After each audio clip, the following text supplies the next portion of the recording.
ரபி, எங்க விசுவாசத்தை அதிகப்படுத்துங்க.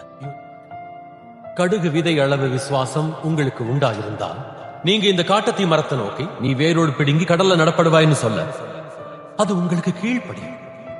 எவனாகிலும் இந்த மலையை பார்த்து நீ பெயர்ந்து சமுத்திரத்திலே தள்ளுண்டு போன்னு சொல்லி தான் சொன்னபடியே நடக்கும்னா அவனோட இருதயத்துல சந்தேகப்படாம விசுவாசிச்சா அவன் சொன்னபடி ஆகும்னு மெய்யாக உங்களுக்கு சொல்ல. கடுகு விதை அளவு விசுவாசமானது உங்களோடு நிச்சயம் இருந்தால் நீங்கள் இந்த மலையை பார்த்து இவ்விடம் விட்டு அப்புறம் போ என்று சொல்ல அது அப்புறம் போகும். உங்களால் கூடாத காரியம் ஒன்றும் இராது என்று மெய்யாக உங்களுக்கு சொல்கிறீங்க.